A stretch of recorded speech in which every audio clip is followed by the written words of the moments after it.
Je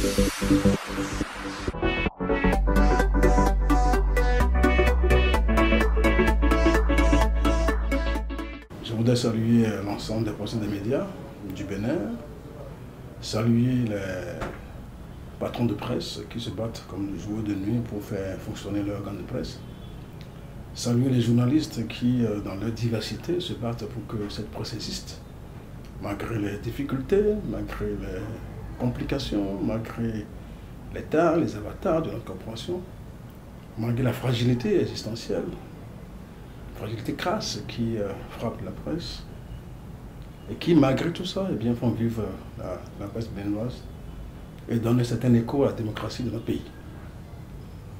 Je voudrais remercier les fêtières du PMB, le CNPA, pour le sens de résilience en ce qui concerne la gestion de la vie associative de notre corporation. Mes remerciements vont particulièrement aux deux structures qui organisent les élections cette fois-ci. La Sénat et son président, remercier la HAC et son président, qui mettent des bouchées doubles depuis quelques semaines déjà pour que ces élections aient lieu. Je remercie tout cet ensemble-là pour dire que je suis candidat. Je suis candidat aux élections de la HAC 7e mandature, candidat pour relever les défis de notre corporation, qui incarne cette institution, qui, comme je l'ai déjà dit plusieurs fois, n'est plus un jeu, mais un enjeu fondamental, déterminant, puisque la HAC regroupe pratiquement 95% de notre vie professionnelle. C'est la HAC qui, aujourd'hui, régit et régente systématiquement la vie des médias au Bénin. Et en cela, c'est une institution prestigieuse à laquelle nous devons participer de façon sérieuse, de façon holistique, en permettant à ce que les vœux, les besoins, les desiderata de notre corporation soient pris en compte par cette institution-là.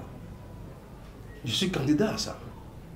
Candidat à ça en lien avec mes autres compatriotes, mes autres collègues conseillers qui émanent du champ politique, travailler ensemble pour qu'ensemble on puisse concevoir et bâtir cette corporation pour amener des changements fondamentaux, des changements déterminants, revoir complètement la superstructure de notre corporation parce qu'il est temps.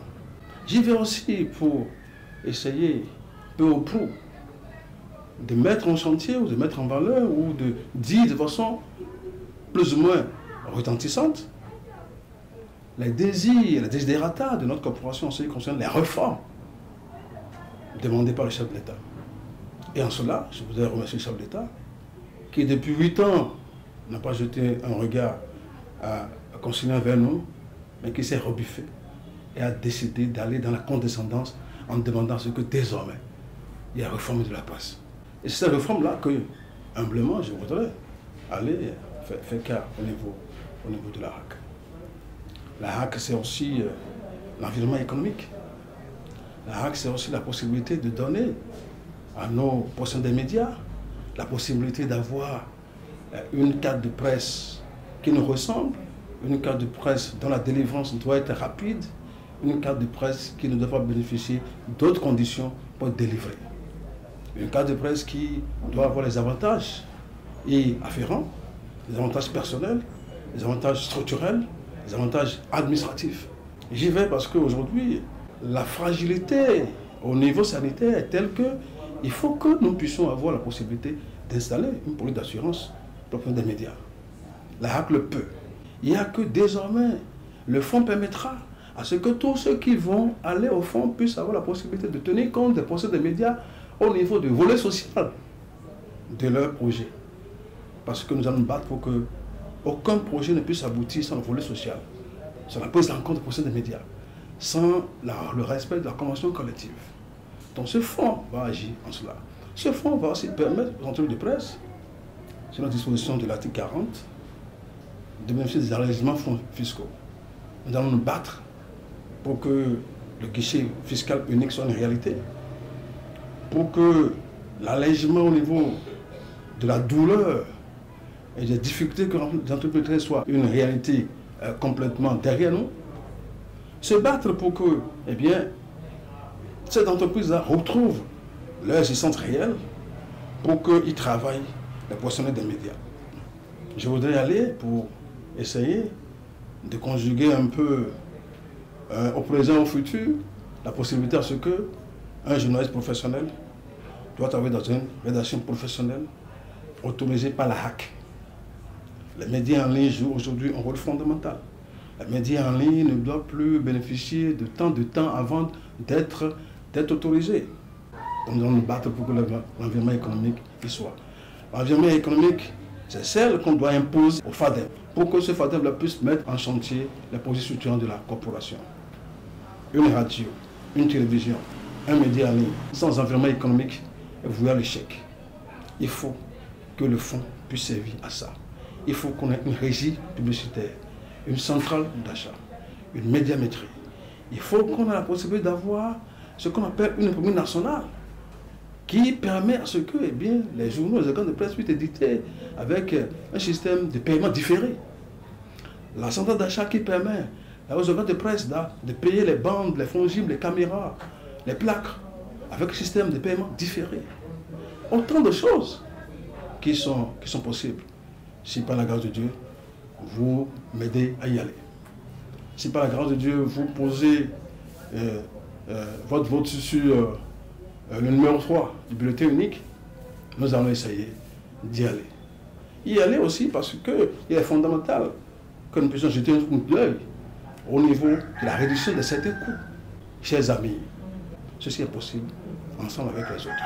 Ceci est possible dans le dialogue, dans la concertation, dans le lobbying, dans la diplomatie. Parce que, chers amis, on n'est pas nombreux, mais on n'est pas aussi peu que ça. On ne demande pas d'y aller pour aller nous reposer, mais on veut y aller pour travailler fondamentalement pour la corporation. Et tout ce que je vous ai dit est possible si on y met l'humilité ensemble avec les autres conseillers pour déclencher le Graal pour la corporation, pour se battre pour la corporation, afin que 2024, 2029, cette mandature-là puisse être une mandature qui nous ressemble. À vous, les journalistes, à vous, les photojournalistes, à vous, les graphistes, à vous, les destinataires de presse, à vous, les journalistes sportifs, le 9 juin prochain, je vous demande, en toute humilité, de faire le geste utile. Ce geste-là, c'est Basile Thibozo, candidat à la HAC, 7e mandature, catégorie presse écrite. Nous pouvons, parce que vous me connaissez, je vous connais bien. Je suis dedans avec vous il y a déjà plus de 30 ans. La capitalisation de tous ces acquis-là peut servir. Et humblement, on peut le faire. Vous le savez bien. Moi, je crois en vous parce que j'ai la certitude que vous savez exactement distinguer le bon. Vous savez identifier l'évident. Vous savez exactement qui est qui dans ce pays, qui est qui depuis 30 ans à travailler pour la corporation. Je crois encore une fois qu'on peut gagner ensemble. Je vous donne rendez-vous sur le terrain à partir de maintenant pour que progressivement, nous allons partager avec vous la vision de façon beaucoup plus verticale de ce que j'ai dit, car ce n'est qu'une vision holistique, une vision simple que j'ai donnée. Je crois que à Cotonou, à Parakou, à Natitengu, à Kandi, mais aussi dans le plateau, nous allons aller vers vous pour partager ces éléments avec vous. Nous y allons parce que depuis 5 ans, nous sommes avec vous. Donc, vous avez vu tout le temps, au niveau des associations, au niveau du CNP où j'ai été, la part des bénéfices que j'ai créée, pour ne pas du tout me déconnecter de vous. Ça, vous le savez. Plus que moi d'ailleurs. Alors merci. Je vous donne rendez-vous pour le 9 juin. Vive le Bénin, vive la presse, vive la HAC, 7e mandature. Je vous remercie pour votre attention. Merci.